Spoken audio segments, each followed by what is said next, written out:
Hello friends, स्वागत है आपका हमारे YouTube channel Gurukulam the competition classes में। जैसे कि हम लोगों ने पिछले लेक्चर में पढ़ा था भूकंप के बारे में, अर्थक्वेक।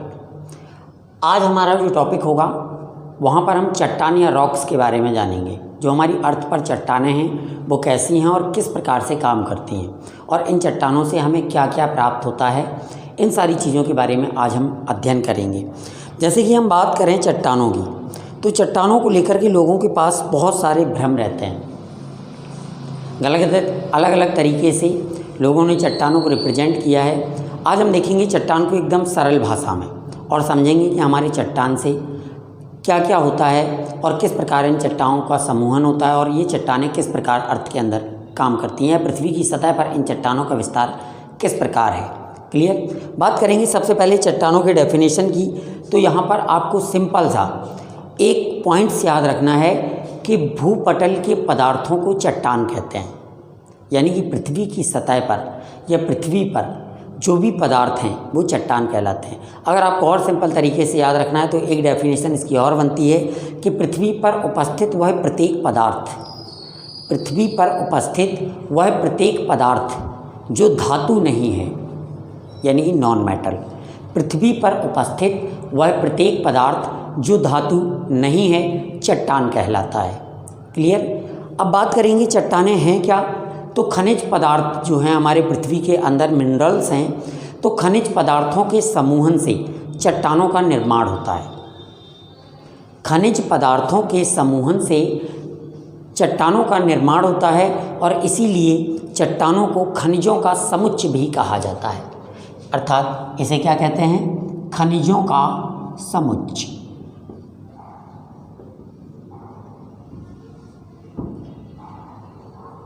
खनिजों का समुच्चय भी कहा जाता है। आगे हम देखें चट्टानों के नेचर की। अगर हम बात करें तो चट्टानों के नेचर में हमें देखने के लिए मिलता है कि लोग चट्टानों को सिर्फ एक चीज़ से डिफाइन करते हैं कि चट्टानें कठोर होती हैं। ये गलत है। चट्टानों के लिए हम छोटी सी बात याद रखेंगे, चट्टानें ग्रेनाइट की भांति कठोर, चट्टानें ग्रेनाइट की भांति कठोर और चिकनी मिट्टी या क्ले की भांति मुलायम भी होती हैं। यानी कि जितना कठोर से कठोर पदार्थ है वो भी एक चट्टान है, और चिकनी मिट्टी ये भी एक चट्टान मानी जाती है। बात करें चट्टान है क्या या इनकी विशालता कैसी है, तो चट्टानें हैं क्या जानते हैं। डस्ट का एक या धूल का एक छोटे से छोटा कण भी चट्टान माना जाता है, और हिमालय जैसे विशाल पर्वत भी चट्टान का ही स्वरूप है।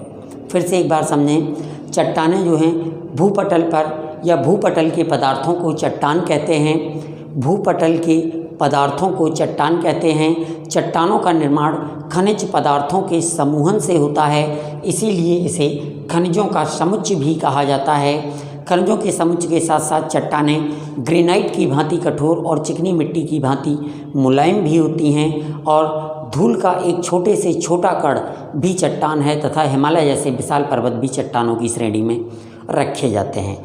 सिंपल एक लाइन मैंने आपको बताई थी कि पृथ्वी पर उपस्थित वह प्रत्येक पदार्थ जो धातु नहीं है चट्टान कहलाता है। बात करेंगे चट्टानों के प्रकार की। अगर हम चट्टानों के प्रकार देखें तो चट्टानें हमारी 3 प्रकार की होती हैं। पहली जो चट्टान है इसे हम आग्नेय चट्टान कहते हैं या इग्नेशियस रॉक। दूसरी हमारी जो चट्टान है इसे हम अवसादी चट्टान कहते हैं,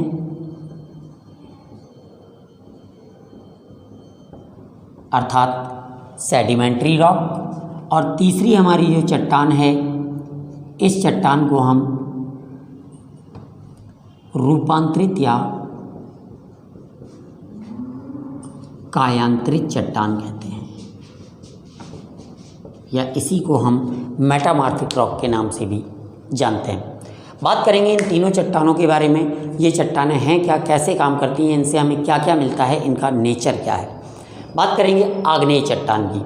तो अगर हम आग्नेय चट्टान की बात करें तो सिंपल एक चीज़ आपको याद रखें, आगे आपको एक टॉपिक मिलेगा वॉल्केनो या ज्वालामुखी। वहाँ पर ज्वालामुखी में लावा के उद्गार के बारे में हम डिस्क्रिप्ट करके उसे हम पढ़ेंगे या उसे डिस्क्राइब करेंगे बहुत अच्छे से।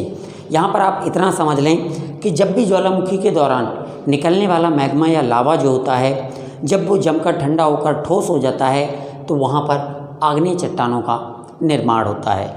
यानी कि हम ये कह सकते हैं कि मैग्मा के जमकर ठंडे होकर ठोस होने से आग्नेय चट्टानों का निर्माण होता है। बात ये आती है, इन चट्टानों का निर्माण सबसे पहले हुआ पृथ्वी पर, आग्नेय चट्टानों का निर्माण सबसे पहले हुआ, इसीलिए इन चट्टानों को प्राथमिक चट्टान भी कहते हैं या प्राइमरी रॉक्स। इन चट्टानों को हम प्राथमिक चट्टान भी कहते हैं। अगर हम बात करें रासायनिक संगठन की, केमिकल कंपोजिशन की, तो अगर हम रासायनिक संगठन के हिसाब से देखें तो रासायनिक संगठन के हिसाब से अगर हम इसको देखें तो ये चट्टानें दो प्रकार की मिलेंगी हमें। पहली चट्टान अम्लीय आग्नेय चट्टान,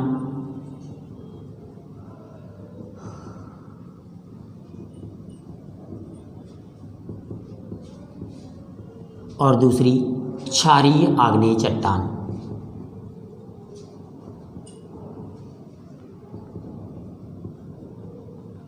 ये दो प्रकार की चट्टानें हैं। अगर हम इसका रासायनिक संगठन देखें तो दोनों के नेचर अलग अलग होंगे।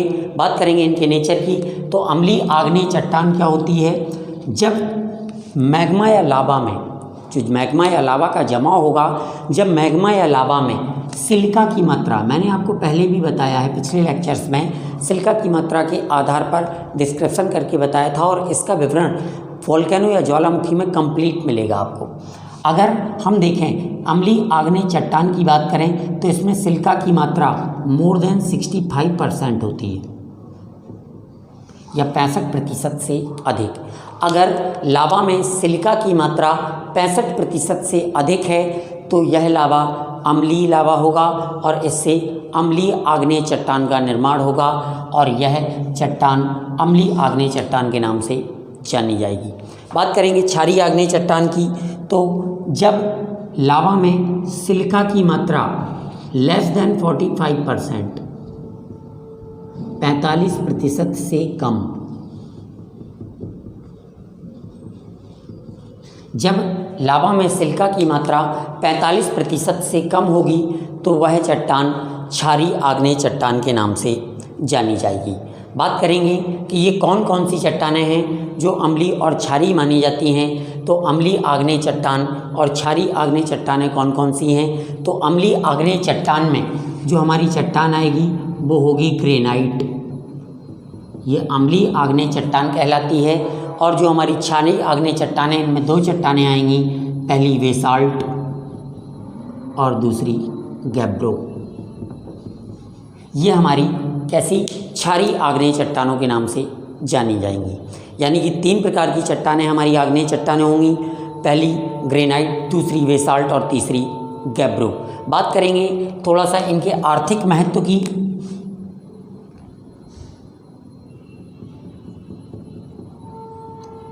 आर्थिक महत्व की अगर हम बात करें आग्नेय चट्टानों के आर्थिक महत्व की, तो आर्थिक महत्व में सिंपल एक चीज़ आपको याद रखनी है, सभी प्रकार की धातुएं,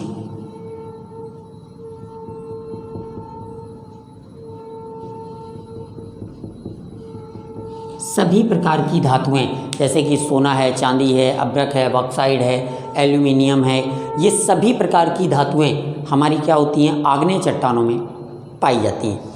बात करेंगे यहाँ पर थोड़ा सा और, तो पृथ्वी के संपूर्ण पृथ्वी के निर्माण में, जो हमारी संपूर्ण पृथ्वी है उसके निर्माण में, यानी कि पृथ्वी के निर्माण में 95% योगदान आग्नेय चट्टानों का माना जाता है। संपूर्ण पृथ्वी के निर्माण में 95% योगदान आग्नेय चट्टानों का माना जाता है और ये चट्टानें पृथ्वी के आंतरिक भाग में अधिकतम होती हैं। देखते हैं ज़रा थोड़ा सा कौन कौन सी चट्टान कहाँ होती है। तो पृथ्वी के धरातल के ठीक नीचे जो चट्टान होगी वह चट्टान कहलाएगी हमारी ग्रेनाइट। या आग्नेय तो वो होगी लेकिन वो ग्रेनाइट कहलाएगी। लेकिन पृथ्वी के सबसे ऊपरी सतह के आसपास जो चट्टानें होंगी वो बेसाल्ट या गैब्रो के नाम से जानी जाएंगी। ये हमारी आग्नेय चट्टान थी। बात करेंगे हम अवसादी चट्टान की। अवसादी चट्टान के लिए अगर हम बताएं तो यहाँ पर सिंपल सा एक बात आपको याद रखना है, जब मैग्मा का जमाव धरातल के ऊपर होता है, मैग्मा या लावा का जमाव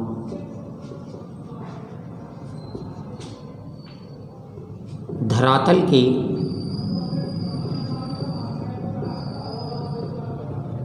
ऊपर होता है, जब मैग्मा या लावा का जमाव धरातल के ऊपर होता है तो अवसादी चट्टानों का निर्माण होता है। बात करेंगे अवसादी चट्टानों की, तो अवसादी चट्टानें हैं क्या, अर्थात हम यहाँ पर देखेंगे कि ज्वालामुखी उद्गार के समय जो निकलने वाला मैग्मा या लावा है, जब ये निकलने के बाद पृथ्वी की ऊपरी सतह पर आकर के जम जाता है तो वहाँ पर क्या होता है, अवसादी चट्टानों का निर्माण होता है, या उसे हम सेडिमेंट्री रॉक के नाम से भी जानते हैं। बात करेंगे अगर हम यहाँ पर इसके आर्थिक महत्व की,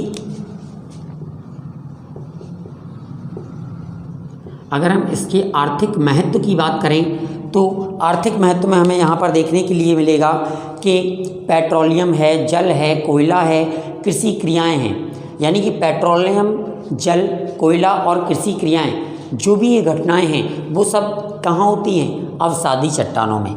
यानी कि पेट्रोलियम, जल,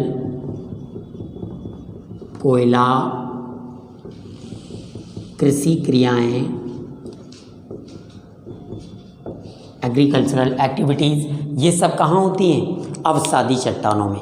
अगर हम बात करें अवसादी चट्टानों की तो यहाँ पर इनके लिए एक विशेष पॉइंट आता है कि धरातल पर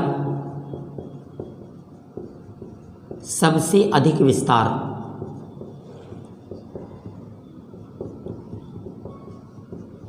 धरातल पर सबसे अधिक विस्तार जो है वो अवसादी चट्टानों का माना जाता है। बात करेंगे कौन कौन सी चट्टानें अवसादी चट्टानें होती हैं, तो यहाँ पर देखेंगे पहली चट्टान मानी जाती है बलुआ पत्थर की चट्टान,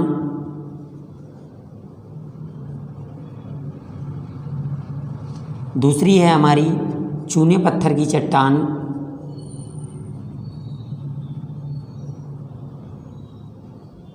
तीसरी है हमारी स्लेट, चौथी है हमारी ग्रेफाइट। ये चट्टानें जो है वो अवसादी चट्टानों के रूप में जानी जाती हैं। यहाँ पर फिर से एक बार अवसादी चट्टानों को देखेंगे। जब ज्वालामुखी के दौरान निकलने वाले मैग्मा या लावा का जमाव धरातल की ऊपरी सतह पर होता है तो वहाँ पर अवसादी या सेडिमेंट्री रॉक का निर्माण होता है। और इनके आर्थिक महत्व की अगर हम बात करें तो आर्थिक महत्व में हमें सीधा सा एक पॉइंट देखने के लिए मिलता है कि जितना भी पेट्रोलियम है, जल है, कोयला है और कृषि क्रियाएं हैं, ये सभी क्रियाएं कहाँ, अवसादी चट्टानों में संपन्न होती हैं। और हमारे धरातल पर सबसे अधिक विस्तार जो है वो अवसादी चट्टानों का माना जाता है। अगर अवसादी चट्टानों की बात करें तो बलुआ पत्थर की चट्टान, चूने पत्थर की चट्टान, स्लेट और ग्रेफाइट, ये सारी चट्टानें अवसादी चट्टानों के नाम से जानी जाती हैं। बात करेंगे हम थोड़ा सा आगे जाकर के रूपांतरित या कायांतरित चट्टान की, तो रूपांतरित या कायांतरित चट्टान के लिए अगर हम बात करें तो यहाँ पर हमें एक सिंपल बात समझनी होगी कि रूपांतरित या कायांतरित चट्टान, जैसे कि इनमें नाम से समझ में आ रहा है कि रूप बदल लेना, रूपांतरित यानी कि रूप का बदल लेना। तो रूपांतरित या कायांतरित चट्टान में क्या होगा कि जब कोई चट्टान अपना रूप बदलेगी तो वो क्या कहलाएगी, रूपांतरित या कायांतरित चट्टान। तो इसके लिए एक सिंपल डेफिनेशन बनती है कि जब आग्नेय और अवसादी चट्टानें, जब आग्नेय और अवसादी चट्टानें ताप, दाब और रासायनिक क्रियाओं के संपर्क में आकर, ताप, दाब और रासायनिक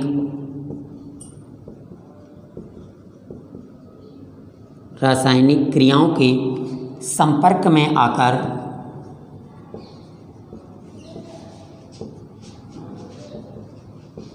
अपने स्वरूप, संगठन, स्वभाव और घनत्व में परिवर्तन कर लेती हैं।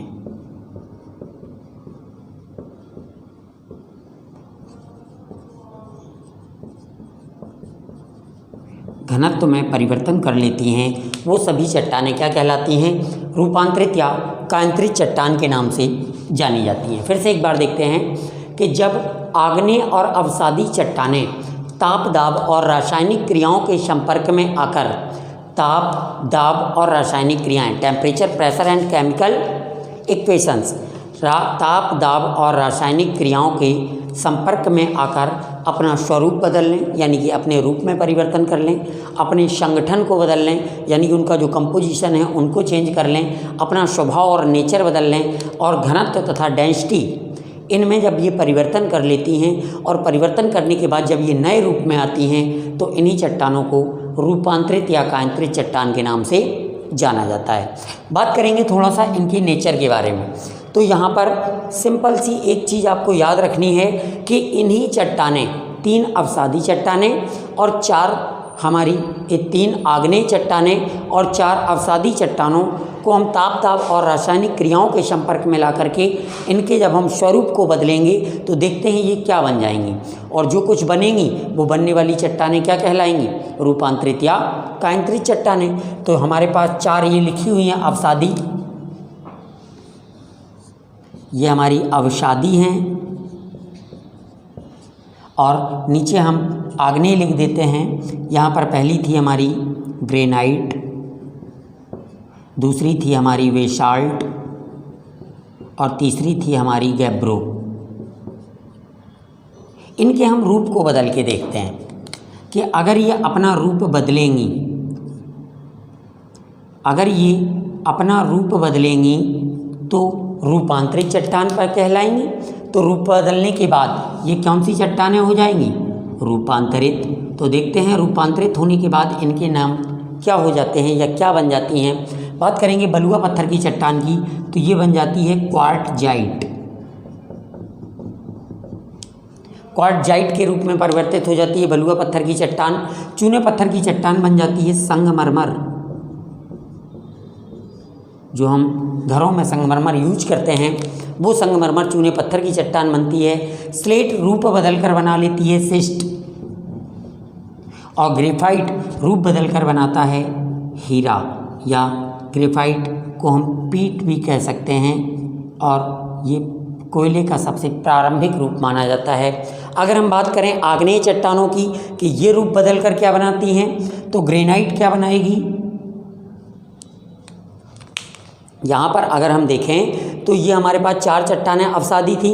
अवसादी चट्टानों को हमने देखा ये रूप बदलकर रूपांतरित हो गई। तो ये जो चट्टानें हैं ये स्वयं में कोई चट्टान नहीं थी, लेकिन जब ये रूप बदले तो रूप बदलने के बाद ये चट्टानें क्या कहलाने लगी? क्या कहलाने लगी? क्वार्टजाइट, संगमरमर, सिस्ट और हीरा। लेकिन यहाँ पर ग्रेफाइट जो है रूप बदलकर बनाएगी नीस। क्लियर? बेसाल्ट जो है वो रूप बदलकर कहलाएगी क्या? एम्फीबोलाइड। एम्फीबोलाइड। और जो गैब्रो है ये रूप बदलकर कहलाएगी सरपेंटाइन। क्लियर? तो यहाँ पर गौर करिएगा, हमारी जो मुख्य चट्टानें हैं वो हैं आग्नेय और अवसादी। यानी कि जब प्राथमिक हमारी चट्टानें हैं अपना रूप बदलेंगी तभी वो क्या कहलाएंगी? रूपांतरित चट्टानें। तो मुख्य रूप से चट्टानें कितनी थी? मुख्य रूप से जो हमारी चट्टानें थीं वो 2 थीं, आग्नेय और अवसादी। यानी कि ये हमारी चट्टानें थीं। रूपांतरित स्वयं में कोई चट्टान नहीं होती। जब आग्नेय और अवसादी चट्टानें ताप, दाब और रासायनिक क्रियाओं के संपर्क में आकर के अपने स्वरूप, संगठन और स्वभाव और घनत्व को परिवर्तित करके जब एक नए रूप में आती हैं तो यही चट्टानें रूपांतरित चट्टानों के नाम से जानी जाती हैं। क्लियर? यहाँ पर ये हमारी चट्टानें थीं। अब हम यहाँ पर कुछ पॉइंट्स हैं उनको जान लेते हैं। जैसे कि पहला पॉइंट है चट्टानों की कठोरता को मापने वाला पैमाना, या हम ये भी कह सकते हैं चट्टानों की कठोरता किनसे मापी जाती है? तो चट्टानों की कठोरता मापने के लिए जो पैमाना है उसे हम कहते हैं मोहो पैमाना। क्लियर? और यहाँ पर अगर हम कठोरता के आधार पर चट्टानों का विवरण देखें तो कठोरता के आधार पर चट्टानों का विवरण है। जो हमारी सबसे कठोर चट्टान है वो है हीरा। कठोरता के आधार पर देखें तो सबसे कठोर चट्टान है वो है हीरा। उसके बाद जो चट्टान है वो है कोरंडम, और उसके बाद जो सबसे कठोर चट्टान है हमारी वो है टोपाज। हीरा से भी ज़्यादा एक कठोर पदार्थ आ चुका है, अभी उसे मान्यता या वरीयता नहीं मिली है, जिसका नाम है वर्टेजाइट नाइट्रेट। लेकिन अभी अगर आपके एग्जाम्स में क्वेश्चन आता है तो सबसे कठोर चट्टान के रूप में हमें हीरा ही टिक करना होगा। ये हमारी चट्टानें थीं, चट्टानों का विवरण था। यहाँ पर आपको जो भी प्रॉब्लम्स आ रही हैं आप कमेंट बॉक्स में आकर के हमसे डिस्कस कर सकते हैं। अगर अभी तक आपने हमारे चैनल को सब्सक्राइब नहीं किया है तो चैनल को सब्सक्राइब करके बेल आइकन प्रेस करें, जिससे अपलोड होने वाले लेटेस्ट वीडियो की नोटिफिकेशन आप तक टाइमली पहुँचते रहें। आगे के लेक्चर्स में अगले टॉपिक्स आपको मिल जाएंगे रेगुलर वे में। Thank you.